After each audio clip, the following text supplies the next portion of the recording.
I haven't told you.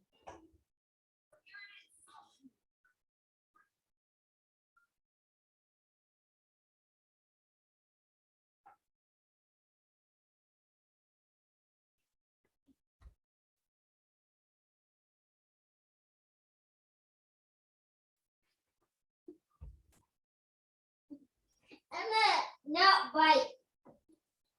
Almost bite me. Almost bite me. We put it in the ear. I call it the ear. Stop it. Oh, Probably needs to go outside. Emma. Would you like Eric? Would you like him outside?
Bienvenido, willkommen. Welcome everyone to the Juvenile Justice Advocates 2021 Annual Celebration and Fundraiser. This year's theme, a new beginning. My name is Anthony Hogan, and I will be your MC for tonight's event. Today, we celebrate another great year of accomplishments and achievements for our organization and our ability and continued efforts to help children detained all over Latin America and their families. For me, this cause has a very personal impact on my life. Approximately 11 years ago, one of my cousins was at university, first year, went out and did something dumb, went and got in a fight at a bar and was put in jail. And during this time frame, it was very hard for my family to go and see him. We had to take days off of work. We had to arrange for transportation. We had to drive hundreds of miles since it was a different state, through snow and mountains. We had to arrange for places to stay. And then even when we got there, sometimes the jail would change the specific dates. So this is a particular cause that is close to me and that I have experience with.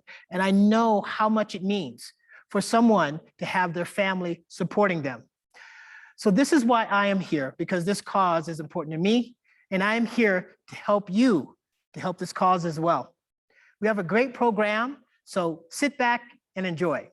Well, wait. Before you sit back, let me tell you a couple of different ways that we have so that you can actually help. We have a silent auction. It will be open until 10 p.m. Central Time. And we have great pieces of Mexican arts and crafts. And anybody who's been to Mexico knows very beautiful, handmade, hand-painted, handcrafted opportunities in Mexico to have beautiful things for your home. But more importantly, we also have some art that were created by the children in this year's annual art contest.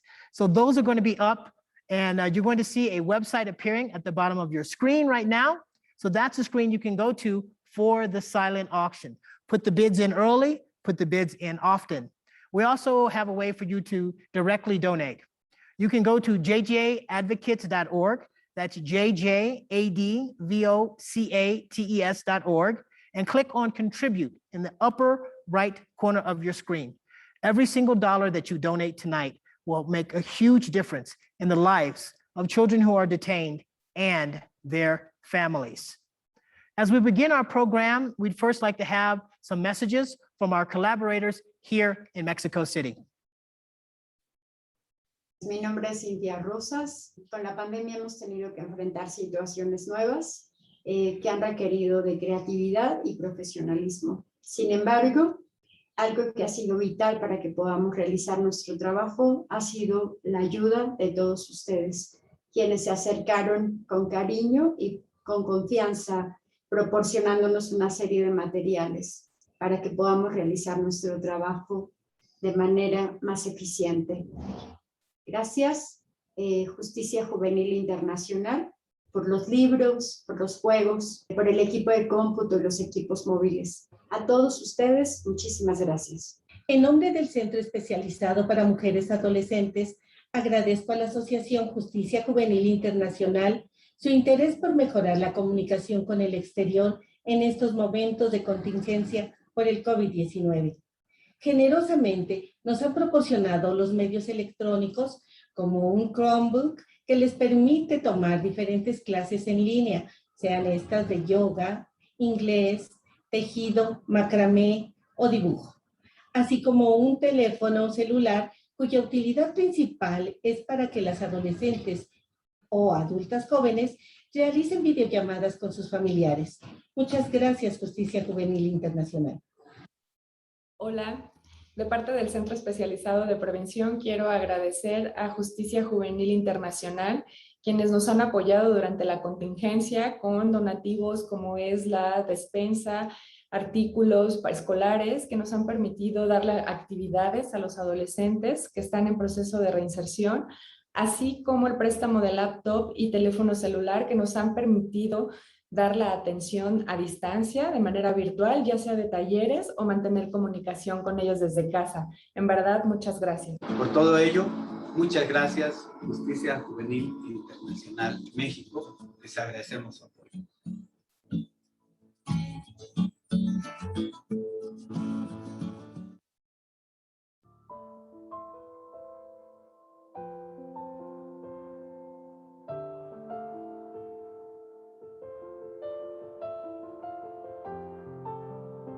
Good evening.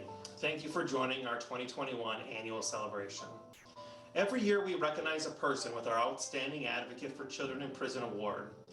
This award recognizes individuals who have made particular contributions to JJAI and to advance the human rights of children.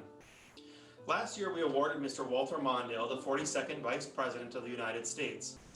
Vice President Mondale had supported JJAI since our very first annual celebration in 2015. As a tradition, the previous awardee presents the award to the current year's honoree, but sadly, Vice President Mondale passed away earlier this year, leaving behind a tremendous legacy. On behalf of Vice President Mondale, I present today the award to our 2021 Outstanding Advocate for Children in Prison, Mr. Jorge Guillermo Apaiz Godoy. an exemplary man who worked for many years in the juvenile justice system in Mexico City and who served as an inspiration for his colleagues. Mr. Apais Godoy worked hard to update and modernize Mexico's largest juvenile justice system, implementing innovations to protect youth in detention, as well as pioneering new strategies to ensure that youth would be successful on release. His generosity towards the children made him a person highly esteemed by his peers and by all of the staff at JJAI. Mr. Apais Godoy unfortunately passed away this year due to COVID-19, but his memory will remain within the projects he started, his investments in his colleagues, the children he helped, and his family who miss him dearly. Today, we want to make a respectful recognition to Mr. Apais Godoy as an award recipient, and to Vice President Walter Mondale for being two of the most tenacious advocates for children in conflict with the law, whom we were lucky enough to cross paths with. Thank you.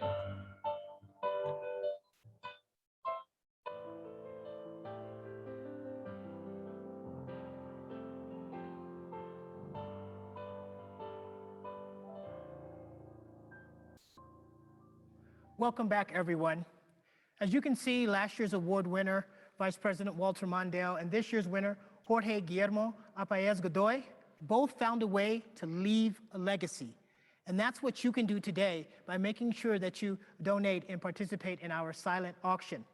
I'd like to now give a quick shout out to our event sponsor, the law offices of McInnes and Doom in Cambridge.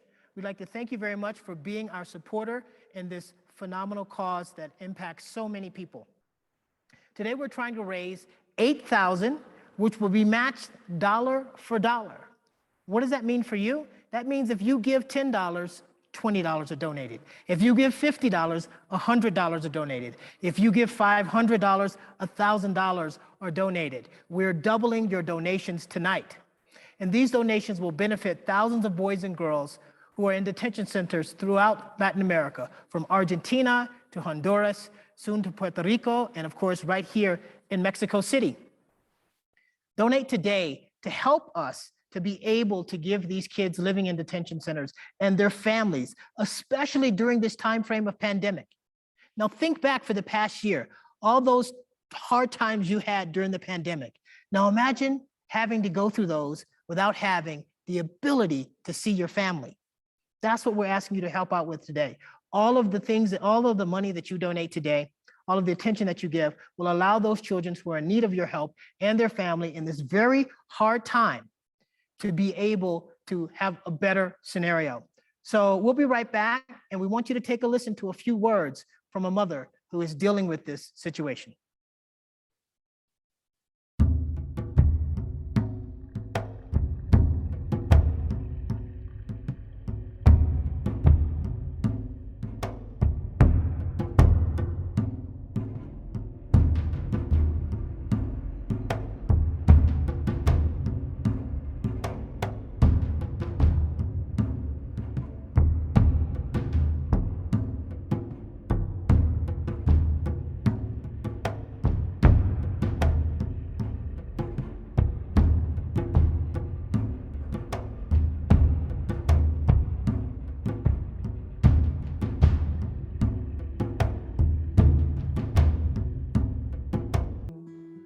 Every mother wants to have their kids around on this special day, and when that's not possible, it's like a piece of our heart is gone and we are not fully complete.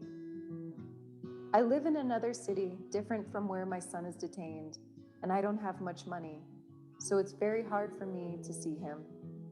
When I found out about the help that JJAI was providing to let mothers see their children, it was like a little light inside of me began shining, because now I had hope that I would finally be able to see him again. On that day, I woke up very early. Actually, I barely even slept because I was so excited. As I was on my way to the bus terminal, the memories began flooding my mind. The abrupt way he left the house back in January of last year. That was the last time I saw him. And then later in February, when I received a message that he had been detained. I was holding back the tears as I sat on the bus. I clutched the bag with the items he needed: a bar of soap, a toothbrush, a deodorant, and a new pair of sweatpants. When I arrived at the detention center, I began feeling nervous. Perhaps I thought that with our luck, something was bound to go wrong. But as soon as I saw him, I began crying and all my worries were gone. We hugged for a long time. My heart was complete again. The children had prepared a talent show for the mothers to enjoy. My son participated in 3 different acts. I was very surprised to see that my son learned how to play the guitar, and he wasn't nervous when he played in front of so many other people. Later, they played some music for us to dance to. My son had always been a very shy person, but this time, he didn't care if he was dancing with me. He told me, "This is your day, Mom, and we are going to dance." We were having a great time, but before I knew it, the visit was over and I had to leave. I would have loved to stay a little longer, to hold his hand just a little bit more. I looked around and I could see that all the other mothers were feeling the same. We shared the same pain and it was difficult for us to be there, but we wouldn't have missed it for the world. It has been a very tough year with the pandemic. Money is even tighter than before, and I worry every day about getting sick and not being able to support my family. When they shut down the visits in the detention centers, I spoke on the phone with my son. We were both worried, but he told me he was going to be fine even if we couldn't see each other. I still felt very concerned about his well-being, but there was nothing I could do. On the other hand, visits and phone calls are a way for the children to reduce their sentences. If the prison's administrators see that the parents are taking the time to communicate and visit them, then they can offer to reduce their time. I would love it if I could visit my son more often and let them see that I'm here for him, but my income does not allow me to do so. It has been over a year and 5 months since I last saw my son. I could not believe this help was real when it was offered to me. It was truly a gift from heaven. Perhaps things will get better now. I am thankful for everyone involved in helping me see my son, the people that donated, and everyone who helped organize my trip. I hope that more people feel compelled to donate and continue supporting other mothers. We are very humble people who have no way of raising the money on our own, so I send all my blessings to the people who have donated. From the bottom of my heart, I hope God blesses all of you. Thank you for understanding just how important and valuable it is for families to be reunited.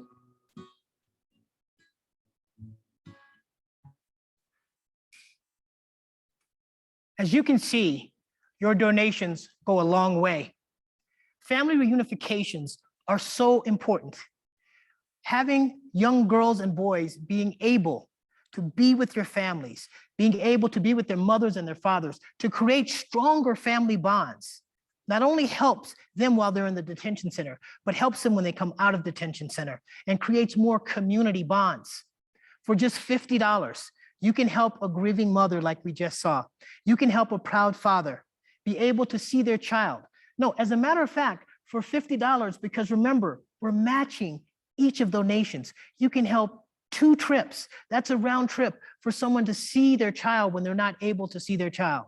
So please do what you can to donate today. Now we're going to go to the more interesting part of our fundraiser tonight. This is something we haven't done before. It's new. It's a live trivia quiz. So let's look at how we're going to work this trivia quiz. So you can see that most people are already connected via Zoom. You can participate if you are on other channels, for example, YouTube or Facebook, but to actually be to have the opportunity to win the $1,000 or to up to $1,000 in gifts and prizes, you must be participating in Zoom. So you can participate as a team or you can participate individually. The key here is that you must have good trivia knowledge. Now, no cheating. I don't want to see you on the internet trying to look things up, okay?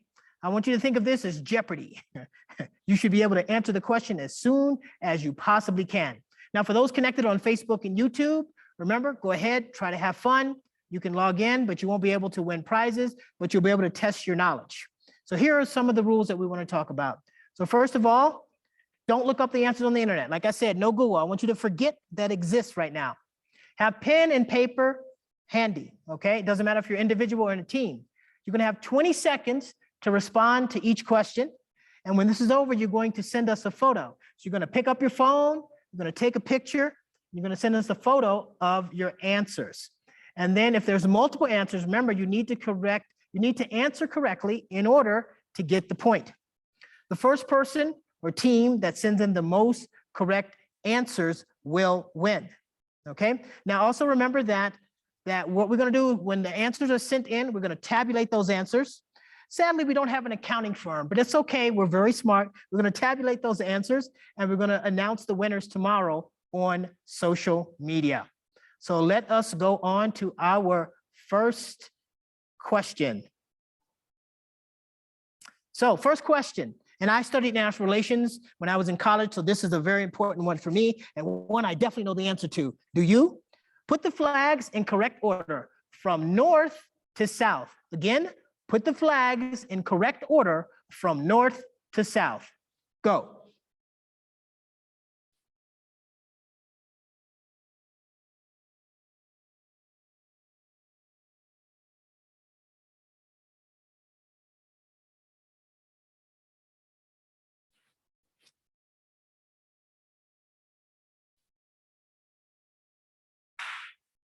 All right, that's your 20 seconds.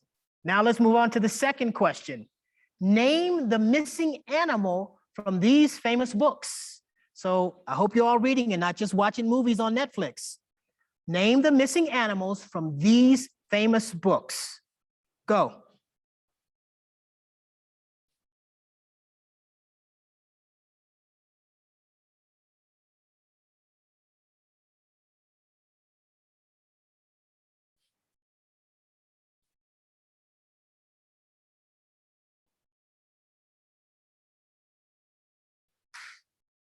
All right, I know what minute you're going to say. There was a typo because there was no period after the first one, but that's okay. We'll correct that later. All right, question number 3. Now, I'll be honest. This is the one that stumped me, absolutely. Okay, find the connection between these 4 images. And believe me, there is a connection. Find the connection between these 4 images. Go.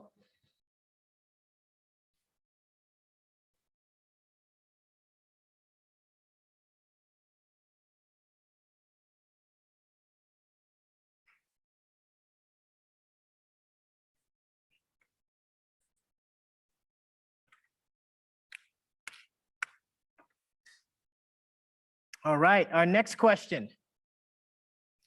Can you name the companies from their original logos? So these are the first logos that these companies had. You all know these companies. Think about it.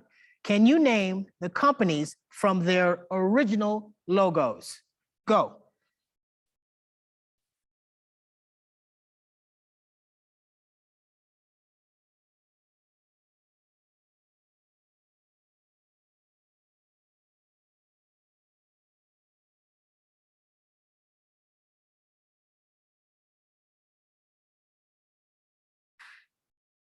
All right, did you get it? Could you find those logos? All right, so now let's go on to our next question. Who lit up the Olympic cauldron in the Atlanta Games of 1996? And who lit up the Olympic cauldron in Tokyo in 2020? This is for those sports buffs out there. So again, who lit up the Olympic cauldron in the Atlanta Games of 1996? And who lit up the Olympic cauldron in the Tokyo Games of 2020? Go.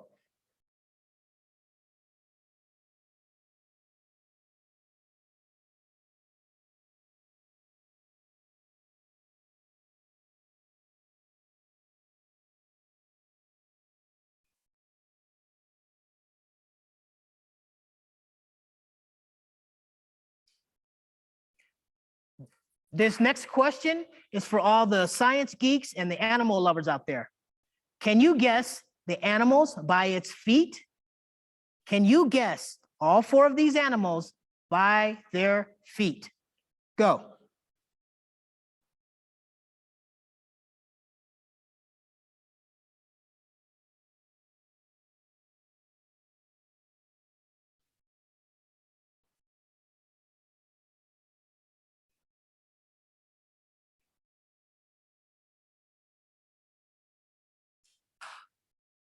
Okay, the next one. We've all been to Wax Museum and seen some ugly versions of celebrities. Well, we got 4 of the ugliest. Can you guess the celebrity from their terrible wax figure?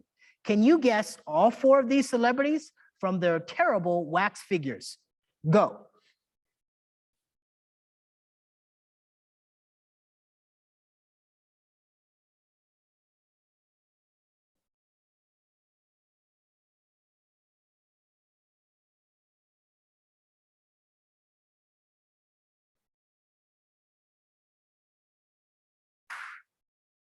And the next one, which country's name can be translated as the navel of the moon? Again, which country's name means the navel of the moon? Go.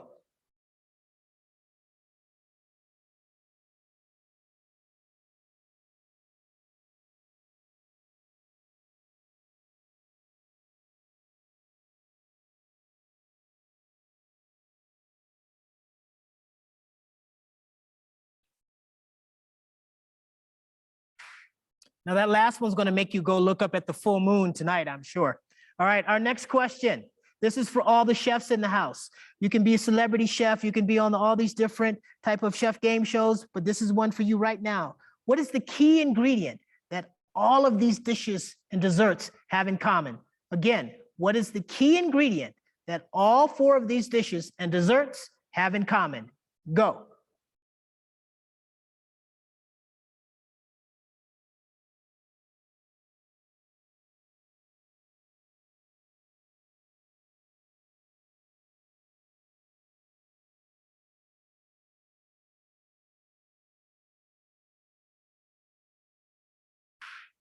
That last question made me a little bit hungry, but this next question is really going to mess with your mind.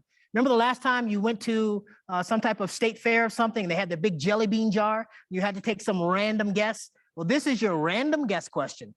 Approximately how many giraffes would it take to get to the moon if they're all stacked, one on top of the other? That's right, I asked it. Here we go again. Approximately how many giraffes will it take to get to the moon if they're all stacked, one on top of the other? Go.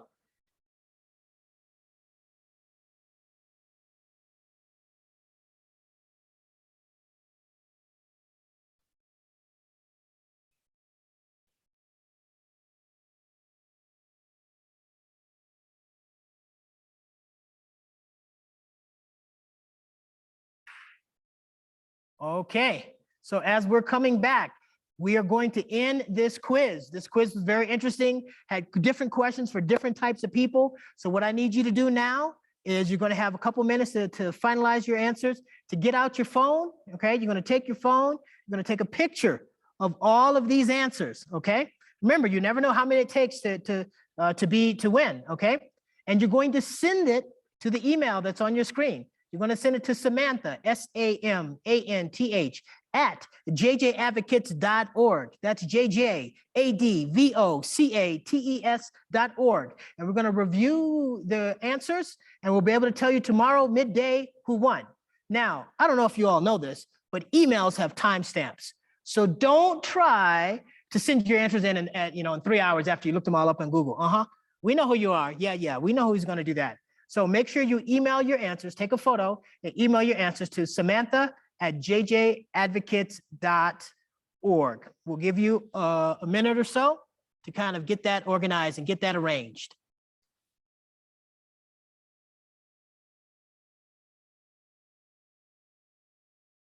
So go ahead, find your phone. You might have put it down someplace.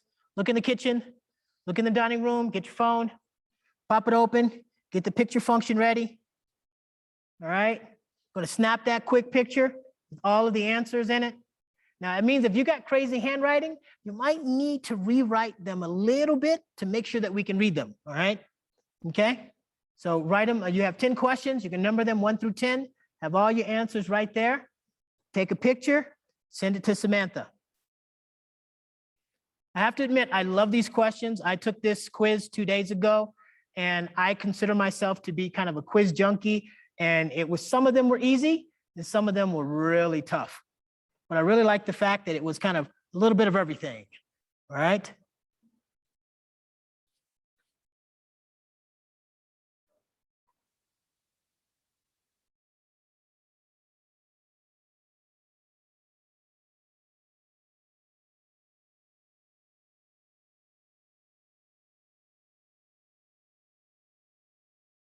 Let's wrap it up.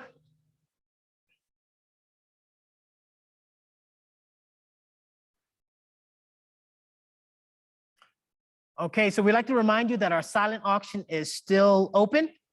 All right, it's going to be open till 10 p.m. So even if you don't win any prizes in the quiz, you can definitely go in and get some great things from our silent auction. So right now, we're going to go ahead and move on to our 2021 impact report. So look at the video for our 2021 impact report and see how we are helping the world.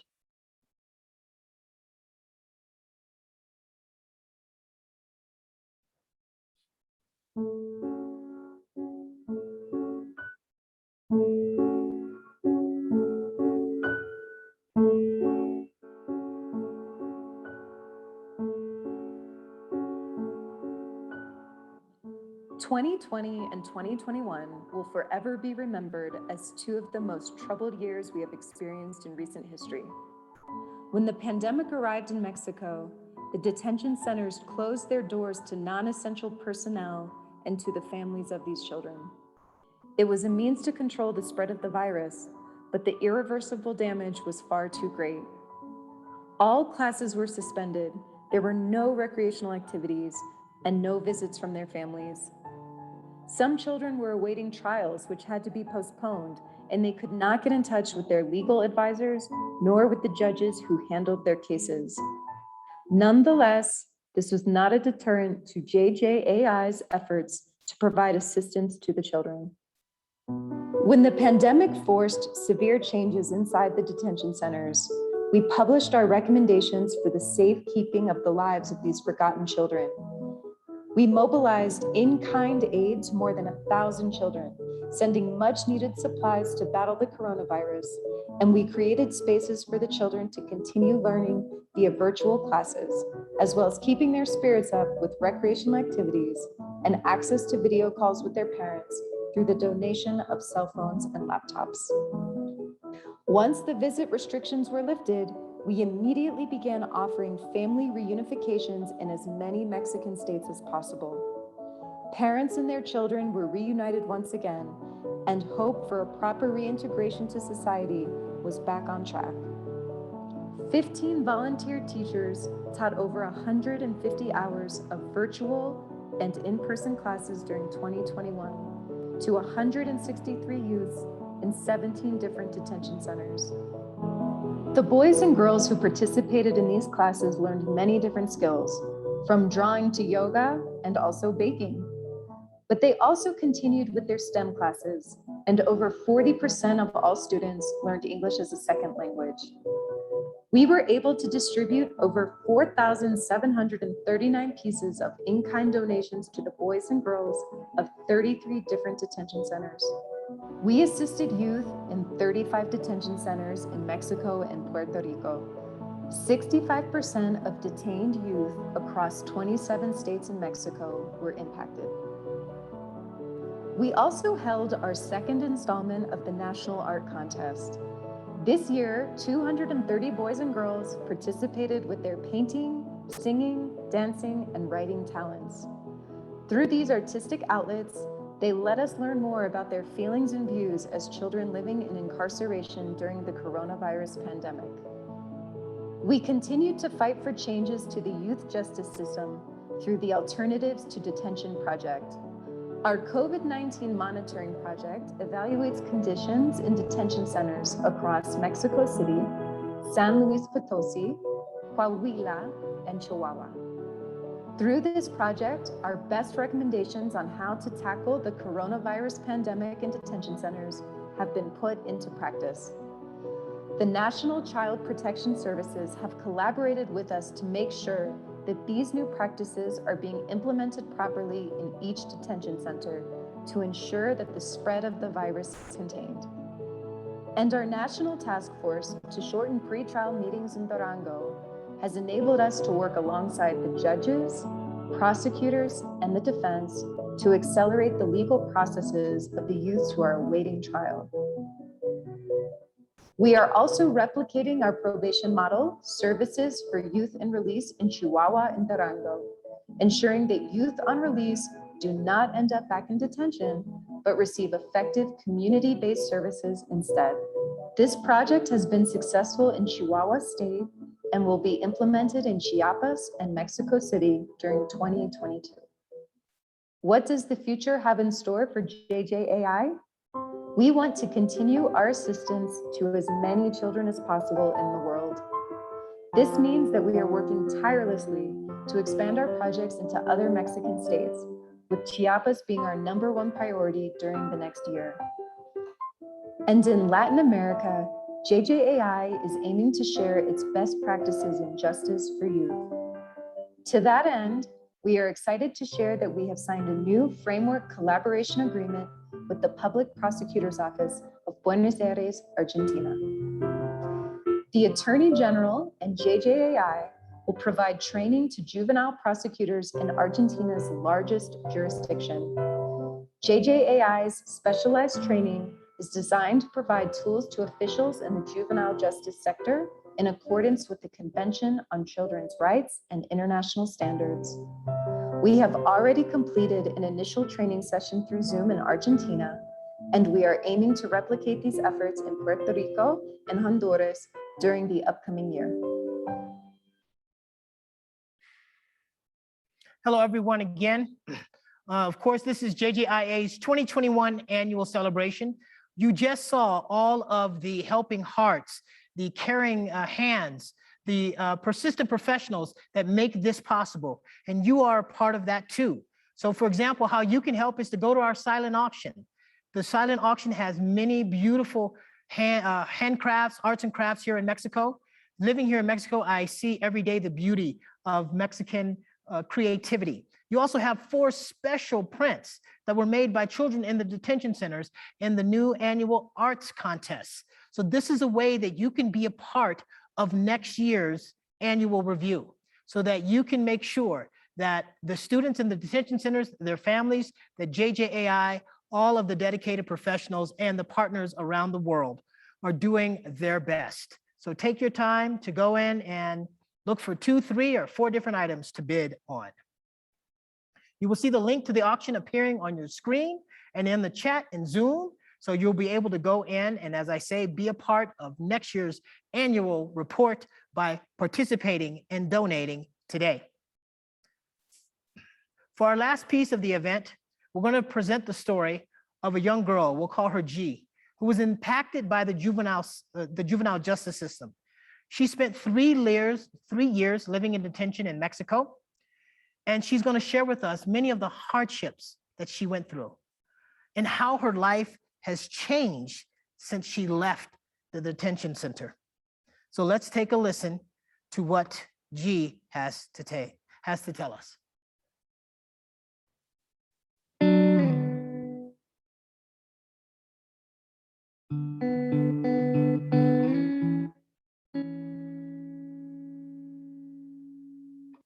When I was detained by the police, I thought I was only going to be in detention for a couple of hours, and my parents would later come to pick me up.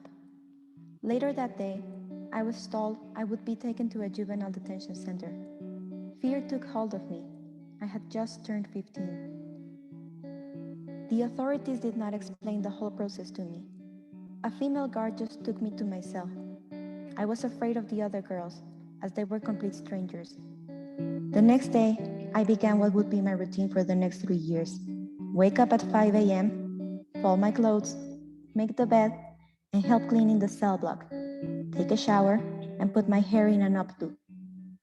By 7 a.m., the guards checked attendance, as if we had somewhere else to be. They checked if we had any new bruises or scars. All 3 meals of the day were held inside our cell block.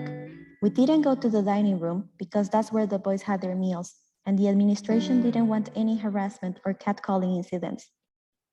Some days, there would be activities throughout the day. Some days, there was nothing to do. We sometimes had some classes, but none of them lasted more than 3 months. We were promised a boxing class, but then the administration thought it would make girls more aggressive. Instead, we were put in an eating class, held in a classroom with no ventilation because pieces of cardboard were placed in the windows so the boys could not see us. The boys had carpentry and electricity classes. When the girls asked to participate in those classes, we were told that we had to be smart in order to attend. Only 4 of us attended these classes because we had a high school degree. The rest of the girls were left all day in their cells. One time, almost all activities were taken away from girls for 1 month. Our only activity was going to the commissary to buy things, and that was only for the girls who had credit. So the idea of a mutiny began making its way among us. We thought, there is nothing else they can punish us with or take away from us. Perhaps if we had access to activities that would put our minds to better use, we would not have come up with such stupid ideas. A bored mind births the worst kind of thoughts. We didn't follow through with the mutiny. The one thing that kept us going were the visitation days. At first, both of my parents would come to visit me. But then my father became sick and he could no longer come. My mother never skipped a visitation day, and my siblings would sometimes show up with her. It was not the same case for the other girls. Many of them had parents who did not care about them. Others had very poor parents that sometimes lived far from the detention center and just could not afford to come to see them, even if they wanted to. Out of 15 of us, only 5 would get visits, and those other 10 girls were always the ones who behaved the worst and talked back to the guards. They did it because our punishment for bad behavior was to take away our visits. So they really did not care because there were no consequences for their actions.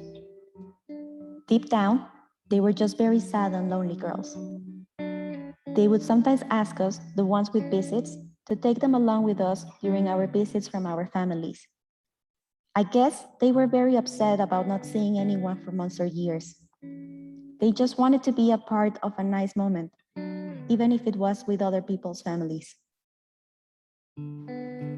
Before I was detained, I was never involved in any kind of criminal activities. I went to a party with some people I met through a friend. We all got inside someone's car and drove to the party. I did not know that it was a stolen car. I think the punishment I received was way too harsh, as I was not aware that I was even committing a crime. I was just a naive young girl who wanted to party with what I thought were just some cool kids. There were many inconsistencies in my case. First, I was told I would only spend 6 months in detention while the investigation happened, but in the end, I spent 10 months waiting for any kind of resolution. I was sentenced to 2 years of detention. When I was about to come out, I was told there was a second case against me. Apparently, there was some stolen property inside the stolen car, and they believed I was involved in that, which was not true. Before I was in the detention center, I had tried alcohol and smoked, but not to the extent of being an addict. I was actually an above-average student, and I played the drums in the school band. My mother even took some of my teachers to the courthouse to testify I was not a criminal. I was involved in an illicit act, but I should not have been convicted of any of the crimes I was allegedly responsible for. In order to reduce my sentence, the only legal resource I had was to declare myself guilty, even if I knew I wasn't. The judge who ruled my case said I could have had my time reduced even further, but perhaps I needed more time to think about my actions. She blatantly said, "All you misbehaving children say you will change just to get out faster, but you never really do." In the end, I served 3 years in detention. On my last day, my mother came to pick me up at 12 a.m. since the day had finished and she was not going to leave me there even 1 more minute than needed. I left the detention center at 12:01. During the time I spent in the detention center, I met people who were real-life criminals, and in order to survive, I had to toughen up and become more aggressive. I used to be a rebellious teen, but I was not a delinquent. When I finally got out, I realized that I had lost 3 years of my life in prison, and all I wanted to do then was study, because during my time in detention, I was not given the tools to learn. When I came out and tried going to school again, I thought I was not going to be able to pass any test or assignment. My self-esteem was very low, and I thought I was just not good enough to pursue a career. I then decided to become a physical education teacher because I thought it would be the easiest career. After a while, I became depressed because that was not my true calling. I wanted to study law. I put all of my effort into turning the page in my life to become a better person. And so I enrolled in law school. I am still not sure if I believe in justice. Some of the girls who were in prison with me were real car robbers, and they left within 6 months because they were drug addicts. So they were put in rehab centers for far less time. There was nothing beneficial to me being in prison. The things I learned, I did for myself. Yes, I did learn how to read when I was there, but I was never encouraged to grab a book. I went to the library on my own. Now that I study law, I believe in fair punishments. If a kid is at fault, then surely they need to be corrected, but it needs to be proportionate to their whole case and circumstances. Some kids come from very harsh family situations, and they need another kind of assessment. And in many cases, prison is not the answer. I want to be a more empathetic lawyer now that I know how things are inside for these boys and girls. We go into prison as kids, and by the time we are out, we are considered to be adults, but we don't know how to be adults. We need to enter the workforce, but we have no experience doing anything. The stigma surrounding people who were imprisoned can play a role in us not getting a job or educational opportunities. I just want to tell you and other juvenile offenders that we can turn the page and prove wrong those who don't believe in us.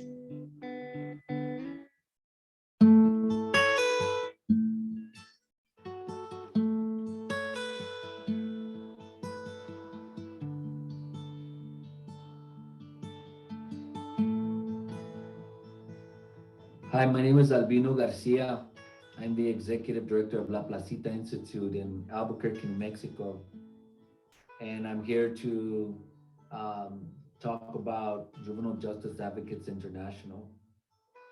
I have been privileged to now be on the board of Juvenile Justice Advocates International.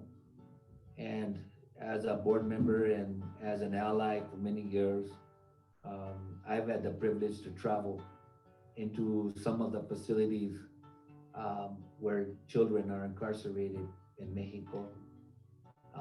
I've been to the facility in the middle of Mexico City, in Chihuahua, and I've walked the halls of areas where children who are incarcerated in those facilities currently are. I also have walked several facilities here in the United States and here in Albuquerque and around the country on the US side. My plea today is that you consider supporting Juvenile Justice Advocates International.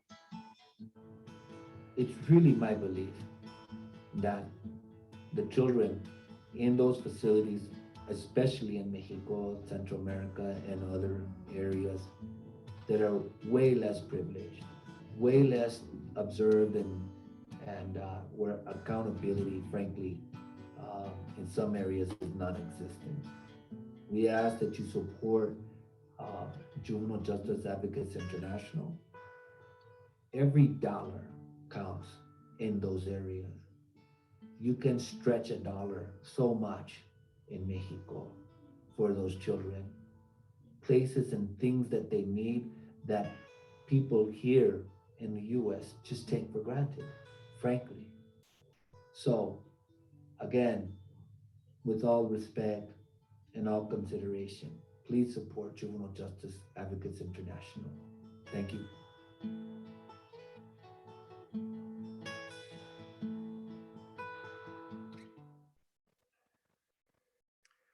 Welcome back.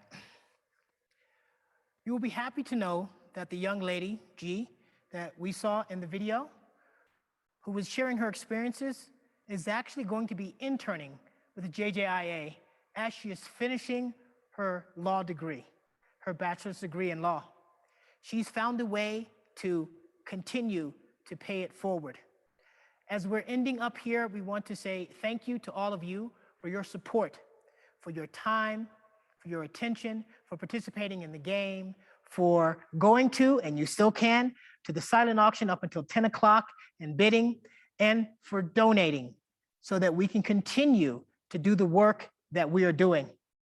I'd like to, as we end up, send a special thank you to our supporters, and also especially to this beautiful Union Church here, who we used. They shared their beautiful and historic building with us as we had this event. And of course, to our sponsor, the law offices of McManus and Doom, but especially to you, because you gave us your time, you gave us your effort, and you gave those donations so that we can continue to do the great work that you've seen that we've done this past year. So it is my pleasure to have hosted the second virtual JJAI fundraiser and celebration. And we look forward to continuing our work along with you so that together we can bring a new beginning to boys and girls all over Latin America who are in detention centers, who have the ability to be reunited with their families, to rehabilitate and to be reintegrated into their lives. Thank you, and we'll see you next year.